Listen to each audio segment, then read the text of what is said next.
Check one, 2, 3.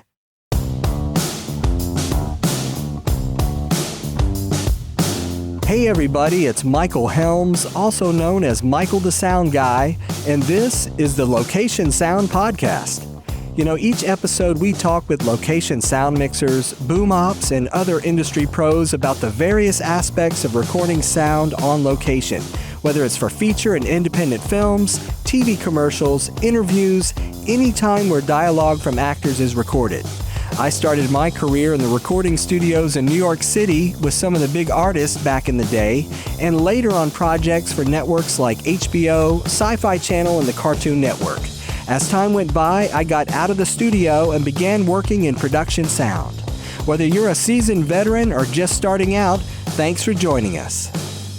My guest today is a freelance production sound mixer and boom op based out of Philadelphia, Pennsylvania. I'd like to welcome Juan Ortiz. Michael, thank you so much. It's a pleasure having me here. I'm a big fan of the podcast, so it's really cool to sit down with you today. Fantastic, man.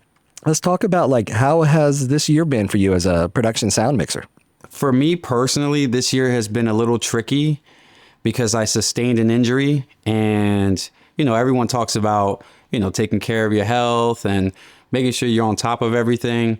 And when you're younger, you're like, yeah, whatever, And I unfortunately sustained an umbilical hernia, and I tried to tough it out, and that made this year a little tricky. Things were busy, but there's a lot of work that I ended up missing because I just had to sit down and recover from this injury. At first, I was trying to tough it out because you know how it goes. Like when you're a freelancer, you just want to work as much as possible. But it just got to a point where I had to really tell myself that it's time to sit down, talk to a doctor, and actually get the surgery done before things get worse. And then it's going to be an even worse situation, So I would say half of the year I wasn't able to work. But at the same time, there's other things that I do, like post sound, and also the community that I've been building for the past year and a half with Behind the Boom. So that's been keeping me busy when I haven't been able to be on set. Okay. Now, did you get hurt on set? So I do regret taking the project, but there was good friends, and I feel like I had the injury and it wasn't that bad. And I think I did a narrative project and I didn't really know what I signed up for, but it was good friends on the project. And I was like, let's just do it. It ended up being 3 days, 16-hour days. Ooh. Consecutively. And I think it was there that was the icing on the cake where something just didn't feel right. And I think that's what happened. But I think I was just going through a lot of stuff, and you just power through life and you don't realize that, there's your body's telling you little things and you're just ignoring it. And I think that's what part of it was, where I think there was something there. I was just ignoring it. You think you're a robot and you just keep pushing. And I think it was on that project where, it was icing on the cake. And that's when I was like, something's not right. Mm.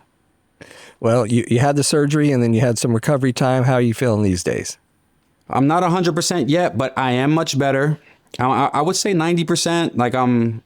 It's really a mental game when you get to that point of healing where it's just like, do I really want to put the bag back on my body? Am I okay to have it on all day?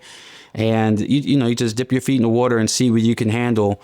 But I'm pretty much feeling really good being back on set. Bags back on when I have to put the bag on.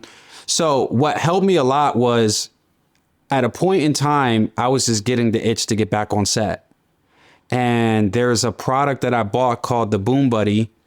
You screw it onto a monopod, and that saved me with still being able to do particular jobs. I would ask the producers, hey, is there a lot of movement?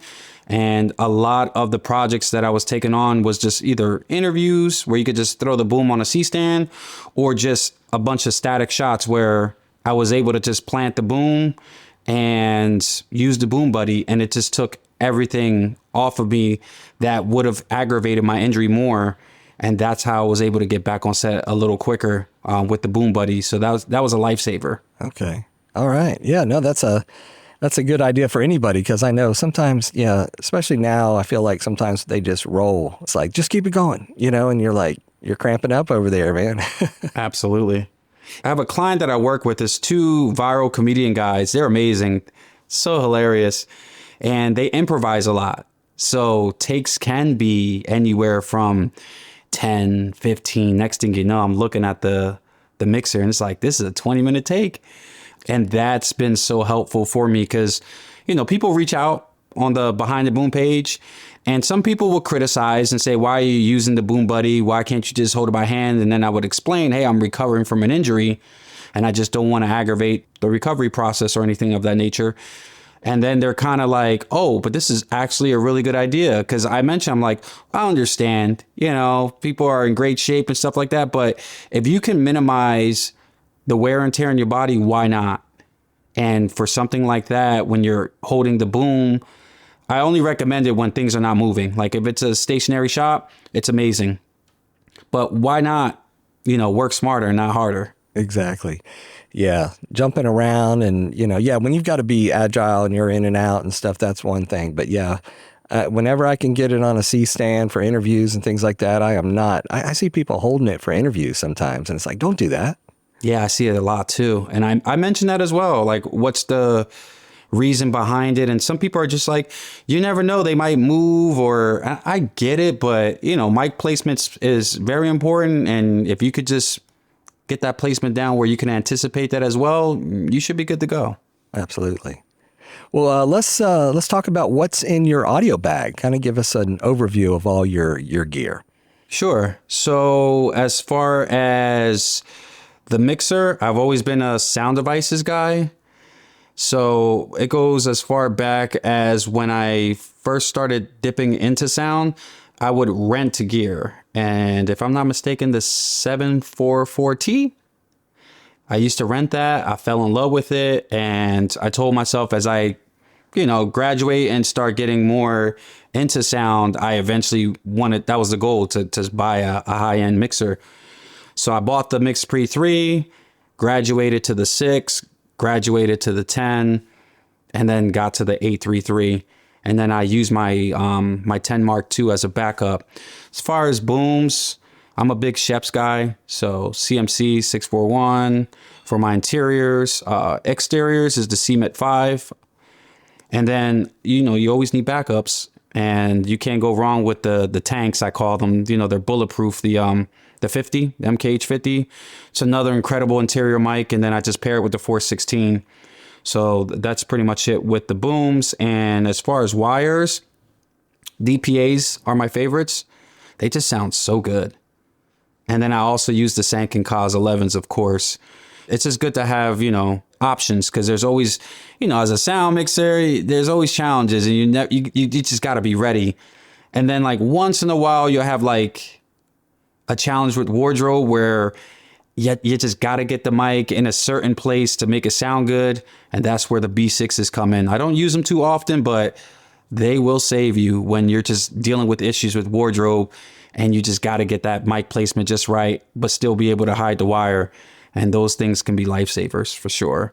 And then as far as time code, I have a great relationship with Tentacle.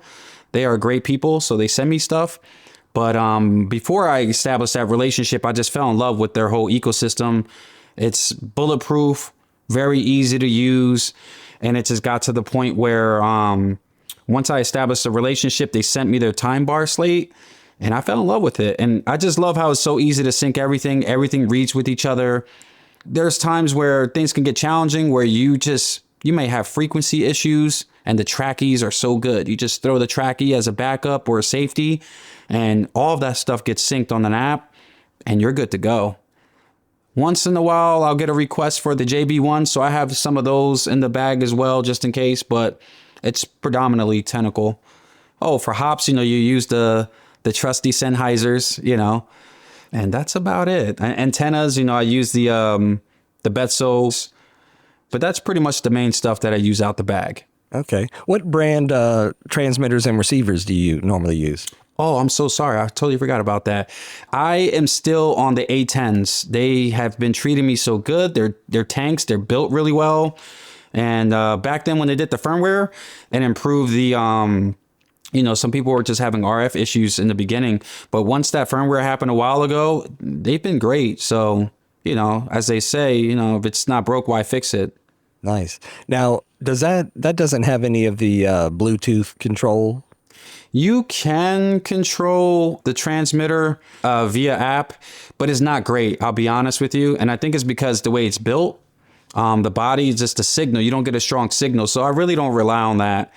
But if you move into their newer products, sound devices, their whole Astral set's just incredible. I talk to the people over at Sound Devices all the time. I have a lot of other friends in Philly that have the Astral system, and I'm just blown away by the technology. And it's just like, once I'm ready to make that leap into that whole world, I think that's where I'm going to head. Like the Nexus is incredible. I know they recently changed the names of all their products just to stay, cohesive with the whole Astral brand, but the A20s, the A20 minis, they're incredible. So I'm a big Sound Devices guy. They're always innovating, and I just like how they're just trying to stay ahead of the game. I know a lot of people are like, oh, it's expensive. But if you really think about it, especially if you're a sound person that travels a lot, you're good to go anywhere with your gear. If you're invested in the Astral. So I feel like it pays for itself in the future, especially if you're someone that's moving around a lot and you don't have to, some people rent gear wherever location that they move, if they go across the pond or anything of that nature. So I think it's a great move that they're doing. They're doing really cool stuff. I have a great relationship with one of their ambassadors, LaRon Cooper. He was on the show some time ago. So I'm always picking his brain too. So really cool stuff that Sound Devices is doing. Tell us about your production company, Red Pen Media. So I started in audio first. I used to record, I'm a big hip hop fan, and I used to record a lot of up and coming hip hop artists. So I had the audio bug first, and I at the time I was still living with my mother. I used to drive her crazy. My bedroom was literally the studio. I had a really nice closet. I'm like, yeah, I am going to put soundproof material all over this thing, and this is going to be my booth. So it started like that, and then it turned into this whirlwind of just people getting to know who I was, and it led to me going to Newark, New Jersey every Sunday and just networking with a bunch of artists. And for, I don't know if you know, but I was able to create this opportunity where I met a legendary hip hop artist by the name of KRS-One. He's a very legendary hip hop artist, very big in the 80s, 90s. And he took me on tour for just about a year. And the whole traveling thing just blew my mind, and it changed my life. And before I left my job, because this was a once in a lifetime opportunity, I'm like, I tried to do the right thing, tell my job at the time. I was working in an electronics store, and they weren't having it. They're like, if you leave, you can't come back. So I say, you know what? I'm going to take advantage of the employee discount. And I bought a camcorder, and I said, I'm going to document this tour. And that's what gave me the bug to, when I got back home, I had a lot of relationships, and I started this production company. And when I first started, I was just taking on work. And there was a point where so many people were like, man, I work with so-and-so, and it was a horrible experience. And I'm catching myself correcting their mistakes. And that's what led to the creation of Red Pen Media. So the logo is actually like a grade that the teacher will give you. So the R that's written with the circle is the equivalent of an A, because we do great work. And then the red pen is the teacher's tool. I like to teach. I do a lot of mentorship. So the red pen is a tool of correction. It's a tool of correction. So that's the reason why I went with the whole color scheme of red and the logo. And then it just turned into this whole thing where I've built great clients. It's taken me to so many places that I'm forever grateful for. And I would always catch myself doing the sound for all of our projects because I didn't trust anybody. And it just got to the point where right before the pandemic hit, a good friend of mine was like, Juan, you should freelance. You should do freelance sound. And it's going to also expand your network too. You're going to meet so many people, and, you can contribute to other production companies as well. And I took his advice, and I'm so glad I did, because then the world shuts down. And once we were able to open back up, it was a gift that I had a camera background because they had to shrink down crews. So a lot of people are reaching out to me to say, hey, we got to do these interview pieces. Can you man a camera and do sound? And I was like, yeah, I could do this in my sleep. Like I do it all the time for myself. And I just started creating a lot of momentum as a freelance sound mixer, and I never looked back. Nice. Yeah, as you know, I started off in the studio too, and I moved from Florida up to New York City, and I didn't know anybody. But yeah, it was a lot of hip hop, and that was back in the day. Man, I was like Heavy D and the Boys. I got to work on their Nothing But Love album, and yeah, that was amazing. But it was cool working with these guys, and they were really nice. But yeah, I loved being in the studio. But then later I kind of shifted more toward the advertising and promo work, and more like the post type stuff, and then getting into the field. So it was a blast. But yeah, I'm with you. Yeah, it's great. And then, because in the beginning, I'm such a music fan. I love music. And that's what I positioned my production company in the beginning. Like we created a lot of momentum as like the go-to music video production company. But then it just got so exhausting. The artists didn't respect time. We have 10 hours to film. You're 4 hours late. Now we got to throw the treatment out the window because we don't have the time to be creative the way we wanted to. Pulling teeth on budgets. And I'm just like, I think I'm going to explore the whole commercial corporate side. And that was another big thing for me too, is like spending time with loved ones and just being as present in people's lives that you care about. That's always been a big thing for me. So that was always the whole, do I want to get into narrative? Do I want to get into features? Because you're gone a lot. Like once you really niche into that and that becomes your bread and butter, you're gone. And I talk to so many people and it's like, yeah, it's really rough, balancing family life. I don't have kids at the moment, but I can only imagine people that do have children, you're gone, weeks or months at a time. And I was like, you know what? I don't think I want to do that. And especially on the freelance sound side, I predominantly do like doc stuff that's not feature doc. I do commercials for the most part. And then I'll do short films. Like I have great relationships with a lot of directors, some great and talented DPs that have great YouTube presence. And yeah, I like to, that's where I dip my feet in the narrative space when I'm doing the short films. I enjoy it. They're great. They don't take a lot of time. And most of these are passion projects. So we have full creative control. And it's just a great time. So that's the most at this moment in my life of, narrative is predominantly short film.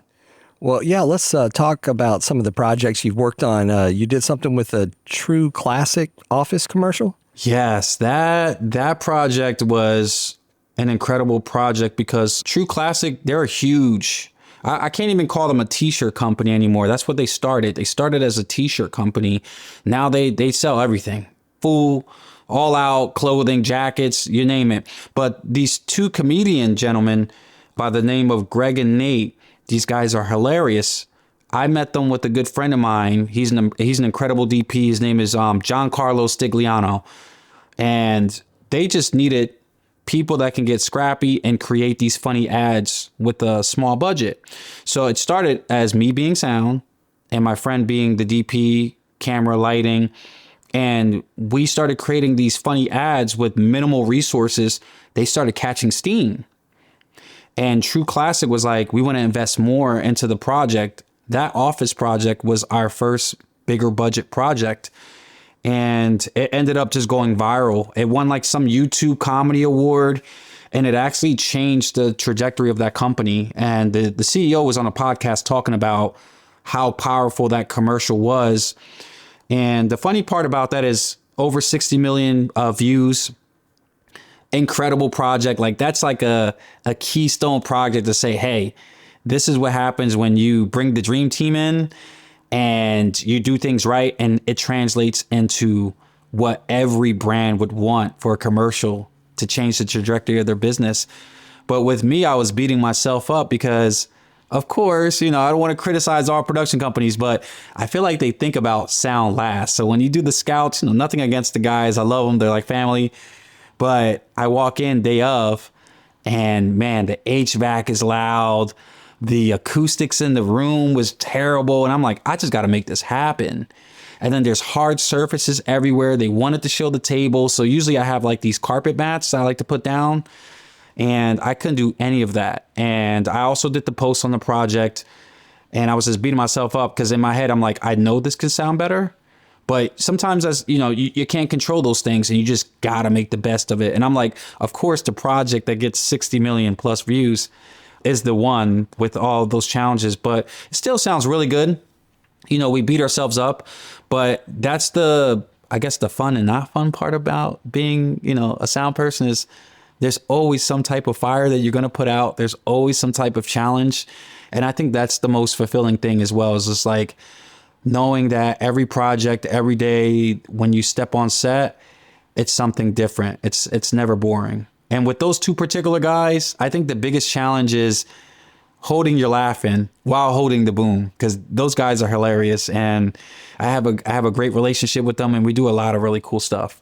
Nice. Yeah, I saw the project. It was funny. And, you know, honestly, I didn't notice any audio issues. Now, I was listening to it on my phone, but there wasn't anything that was distracting. Because, you know, sometimes you're like, oh, my gosh, if it's really bad, it's like super distracting. Yeah, I'm just a stickler. Like, I love perfect sound. And I'm always like, when you watch these huge, you know, blockbuster movies, it's like, man, the sound is so clean. Like, and I just obsess. I go online, I'm looking, like, if you just type in like BTS and then you put the movie title, I'm pausing the video, like, what's the boom, what's the mic, and I just try to learn the techniques from the greats. And yeah, you know, you beat yourself up. It does sound good, but like, I felt like with the desk, you know, with hard surfaces, you can get comb filtering a little bit. So that's the blessing too, of just like, I know not everyone likes to dip their feet in post, but it's just good to know that too, because I get a lot of great feedback from post teams and editors because I do it too. So I know what they're looking for. Like, I'm really big on labeling the files, sound reports. I know what I can and can't get away with background noise, because, you know, we would all want the perfect, most quiet set, but that's just not realistic all the time. So it's just, you know, just immersing yourself in as much knowledge and just trying to play very well with the entire team. And then my camera background, that's another important thing too, is like knowing focal lengths, you know, just looking at the lens, knowing, hey, this is a 35. I know I'm going to have to be a little more careful with, you know, making sure the boom doesn't dip into the frame. So all of that's been beneficial too, with knowing how the whole camera world works. And it's just been a big blessing. Like, I'm always a student to the game. I'm always wanting to learn. And I don't like once I start feeling comfortable, I'm like, you know, there's got to be a new challenge. I got to, you know, fulfillment is a very big thing for me. Or you'll look at little things, like there could be a mark on the wall, like, you know, you dip your boom in, they tell you when it's out, and it's like, okay, that's a reference right there on the wall. I know I can't dip below that. And then like now we're so spoiled with technology that there's like behind the scenes footage that I'll see where there's boom operators that have like their phones on their wrists and they're getting a feed on either a very small monitor or their phone, and they know where the boom is all the time. We're so spoiled with technology nowadays. Yeah. No, those are great. Yeah. Like, you know, you can get a Teradek feed, you can get a Hollyland feed if they're using that for transmission. And I first heard about that, people doing that more often with some of the guys that are in Europe. And they were doing that where they could, you know, monitor the shot and see where their boom was. So I thought that was pretty cool. Yeah, we're spoiled. Like, I mean, down to like, even with the 833, I mean, you could do it on the mix pre's, they're great with the Wingman app, but the SD remote app is just, man, like you can fully control the mixer on your phone. Labeling is just, you have that keyboard. It just makes life so much easier. And then there's he's another Sound Devices ambassador, Kyle Hupman. He's based in Pittsburgh. Amazing sound mixer. And I see that at times when he has to be really nimble, he has the Sound Devices app on his iPad, and then he has like a chest harness. So he doesn't even need to have the bag on his body. So he's just booming. Everything's wireless. I'm like, man, like with technology, like we are so spoiled. Yeah, no, that's great. Well, let's talk about another project here. NBA on TNT. You did was it opening night hip hop micro doc? Yeah, that was a really cool project. It goes back to relationships. Relationships are so important. And I had a really good DP friend by the name of Kevin Spence.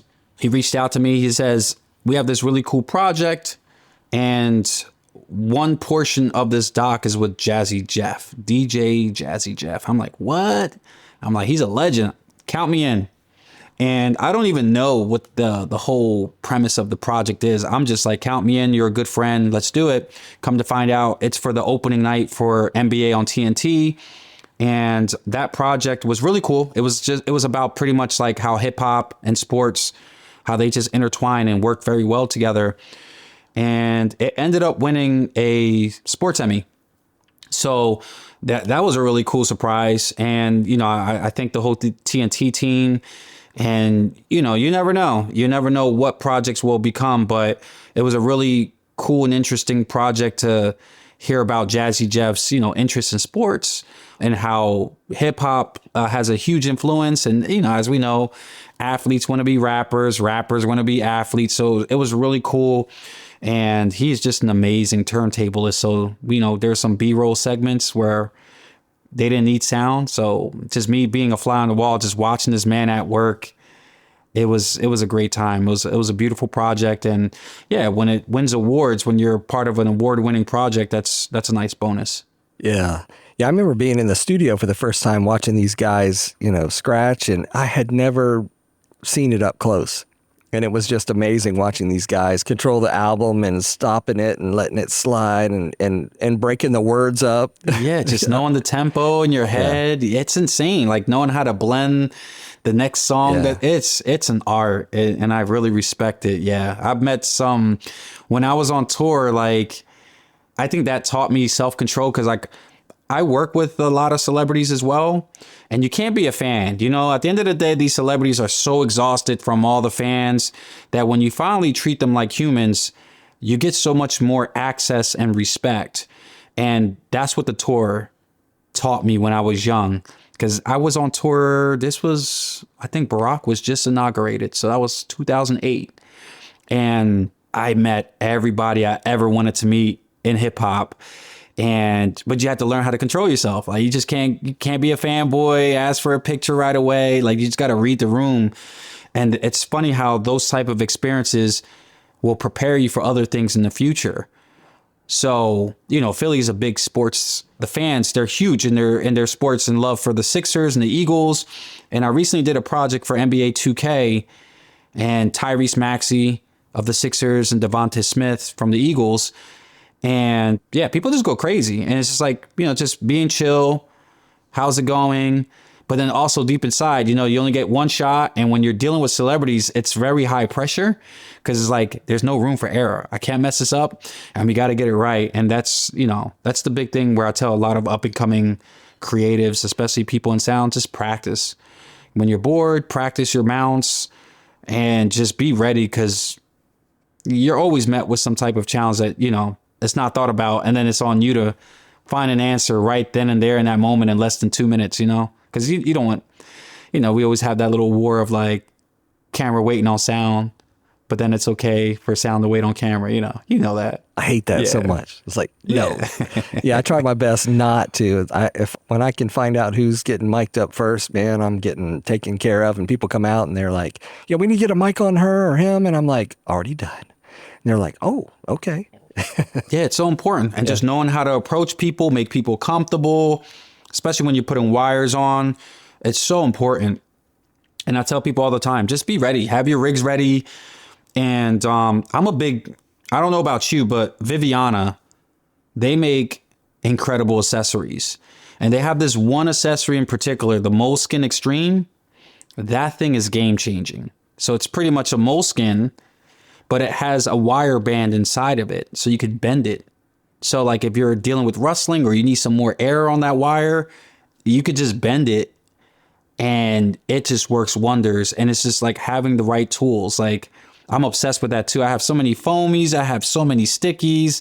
I'm always experimenting, but for the most part, the Viviana products, even down to their straps, like just the care and the quality that they put into their products goes such a long way. And that's the best thing, is like when talent comes back and say, man, I was so comfortable. The waistband was comfortable. I forgot the wire was on me. You know, sometimes I'll never forget. I was at Rucker Park one time. This is years ago. And I had to put a wire on Shaquille O'Neal. And this man's just walking away and I'm chasing this man. You know, there's so many people, so many fans. I'm like, I got to get my wire back.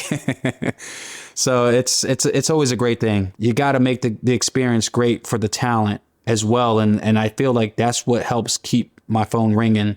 There's always feedback. Hey, the sound guy was incredible, very welcoming.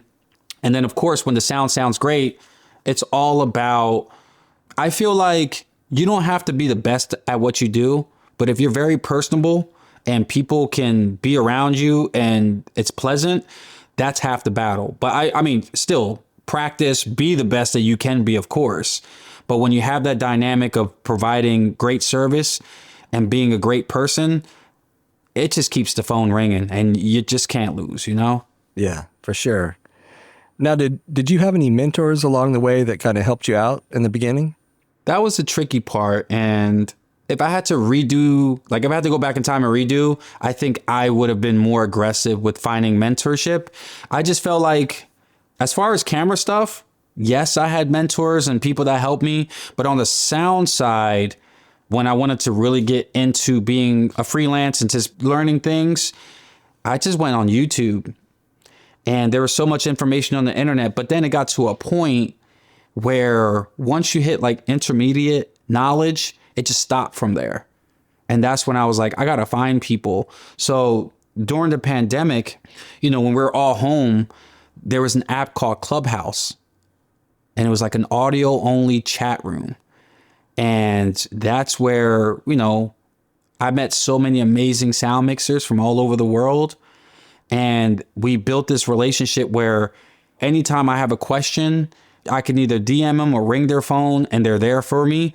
So it's been that type of mentorship of just, you know, reaching out to people from afar and YouTube. But as far as like one particular person, everything was pretty much self-taught. Okay. What was your all-time favorite project you worked on? Well, impact is very important for me, right? And there was this project that I did and it went through my production company. So we did everything from camera to sound. And of course, I did the sound because I don't trust anybody at the time. And it was a project for a mega pastor. They wrote this book, and this book was about how to help female teenagers get through life. And they gave me full creative control. And I said, okay, send me the book. I read the book and I said, I want to do these 3 powerful stories. And I want 3 girls at 3 different age groups to speak on things that they're going through. So the oldest, you know, she was going through depression and she had bouts of dealing with suicide. The second oldest was one that was dealing with bullying, like very aggressive bullying. And then the youngest was just not having a father figure. And it was a very fun project. And I enjoyed doing the sound because I wanted to get creative with it. And we actually did the 3 stories and it ended up kind of going viral. And it actually launched the book sales like through the roof. Like I forget what the projected number was. We like quadrupled that with the story. And it turned into this opportunity. And this is why it's my favorite project. At first, I was going to like foster homes because I wanted to get these special stories. But, you know, with confidentiality, we couldn't do it. So I did like Facebook posts, and then come to find out my sister comes to me. I'm very close with my youngest sister. And she says, I would like to be a part of the project because I'm dealing with very aggressive bullying that really has me in a really low place. And as a brother, I was touched because I'm like, you never shared this with any of us. And it was an honor to have her finally open up and share her story. Well, I pitched after the 3 videos did what they did. The mega pastor, his wife does this huge women's empowerment conference every year at the time at the Atlanta Hawks Stadium. Like that's how huge it is. Like they packed the whole basketball arena. And I said, I think it would be a great idea to have these 3 girls fly to Atlanta, give them a whole experience, like just spoil them, first class flights, just the whole works, and then have them share their story in front of all of these women at this empowerment event. And it meant so much to me because it changed the lives of those 3 girls, especially my sister. And it gave them so much confidence. And that's where I was like, this is why I love what I do, whether it's sound or whether it's camera work, when we're able to create and give voice to people and create these opportunities that we can make such a great impact on people's lives. And that's why I love the whole filmmaking space. But that's my favorite project because of that. You know, it just turned into these 3 stories. It was kind of like therapy, you know, and then it turned into this opportunity. We're like, wow, I'm taking a flight to Atlanta to speak to, you know, it was like 20,000 women at this empowerment. And it just built their self-esteem, built their self-confidence. And that's what really drives me and motivates me to do what I do in this film space. And those are the type of things that I try to look for as well, is like, how impactful is this project?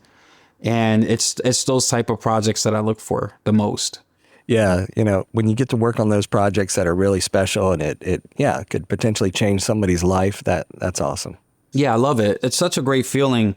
You know, there's one, like your last episode that you had, I was listening to it earlier this week, and it's so true. I agree. Like when you have a very challenging project and it comes out and you see the whole thing come to life and it sounds so good, that is so rewarding. But then when you have that bundled with like a great impact that you're making as well, you can't put a price on that feeling when you know that you're a part of a very special project. So I work with a lot of nonprofits back in my hometown. So I was born and raised in Trenton. And in Trenton, New Jersey, it's a rough city, rough upbringing. And I know what it's like to grow up living a rough life. And that propelled me as I got older to just follow the life motto of, you know, grow and give back. So if I'm not doing film projects or I'm not doing my own productions, I love collaborating with nonprofits, especially with the youth, in ways that I can help these kids recognize their superpowers.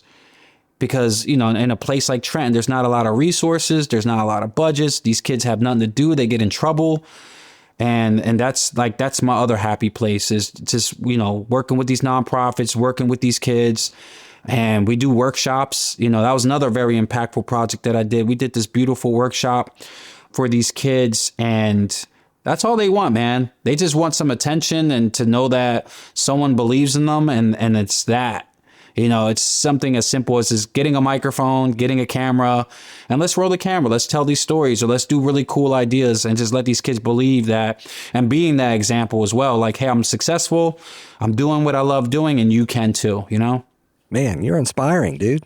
I try. It's my mother. Like, my mom has such a big heart, and that's always stuck with me, where it's just like, just leaving a mark. Like, the day I'm no longer here, I just want people to know that and remember that I was a good person and I gave everything that I can give to people. But at the same time, you do got to be careful, because people like to take advantage of really nice people.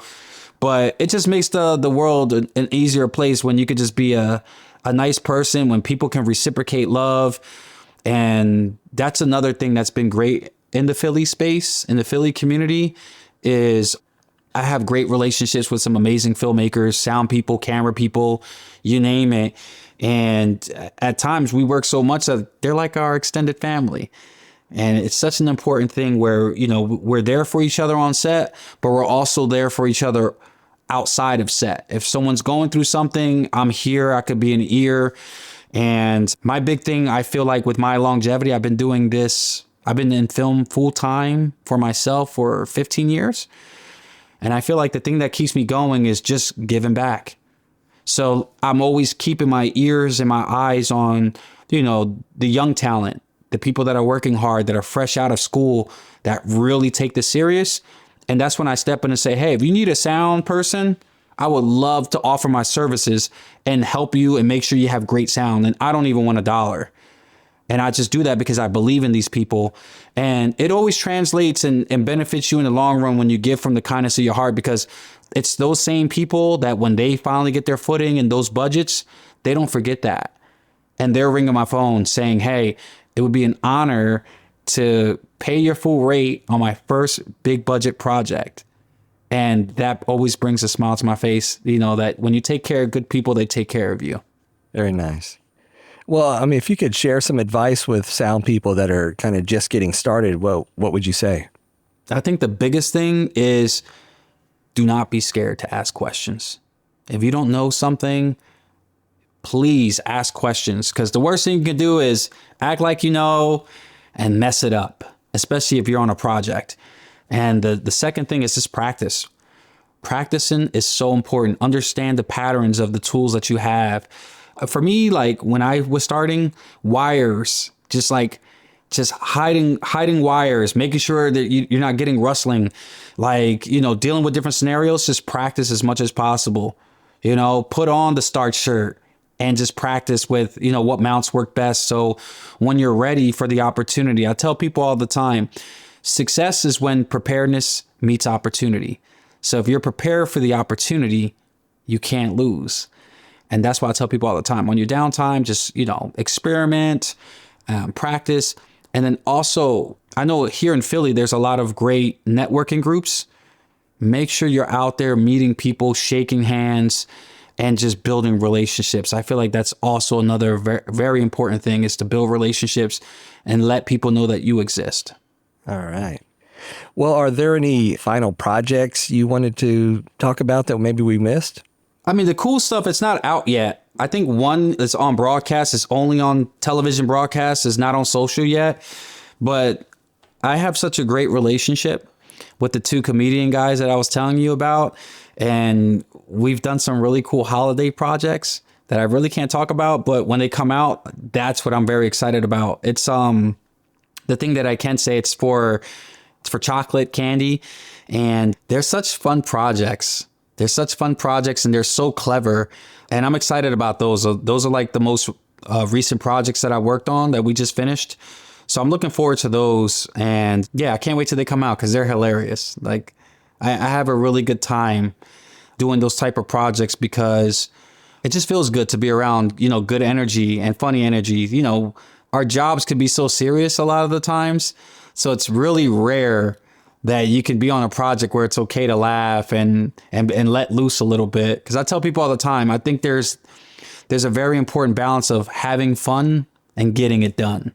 If you can perfect that, you're just a pleasant person to be on set. And that also helps keep your phone ringing, where, I hear a lot of stories. Like, I love my sound community, but I hear a lot of stories of like, they were so quiet or to themselves. They were just technicians. They were just in their bag or in their cart, didn't really, connect with people, especially during lunchtime. I tell people all the time, during breaks and lunch, connect with people, ask how they're doing, find things of common interest. And it's those things where people are like, man, that guy or that gal, they're pretty cool. We like this and we like that. And I definitely would like to call this person back. So yeah, that stuff goes a long way. Yeah, I totally agree. Well, Juan, as we kind of wrap up, if people wanted to connect with you online, what's the best way to do that? I am the most active on Instagram. So you can reach out to me directly on my Instagram. It's Juan_redpen, and that's red with 2 D's. So it's JUAN_REDDPEN. Or on the flip side, I know we didn't really talk about this, but I always felt like camera had so much attention on social media. There's so much content you could find with camera. So I said, we need more sound content. So just about 2 years ago, I created the Behind the Boom account on Instagram, and that thing is just growing. Like we're about to hit 8,000 followers, all organic. And the reason why I did that, and you can find me there, it's Behind the Boom, but the E on behind is a 3. So it's B3 Behind the Boom. You can find me there too. And please feel free, if you're listening to this and you're a sound person, follow the page, tag the page, because the big thing is I just wanted to put a spotlight on as many people that do sound as possible.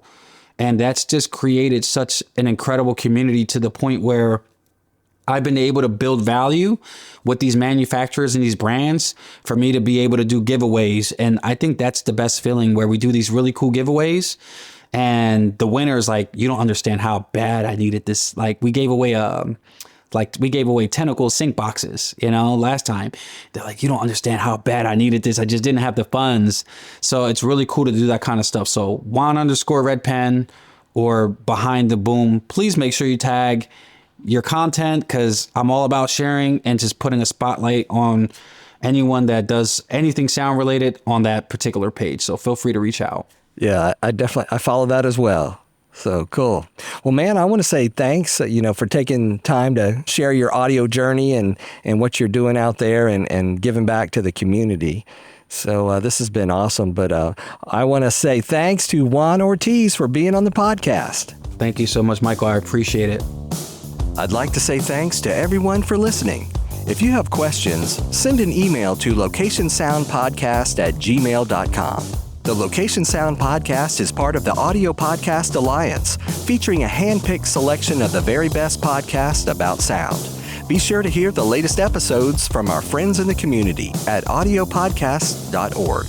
Until next time, remember, sound is half the picture.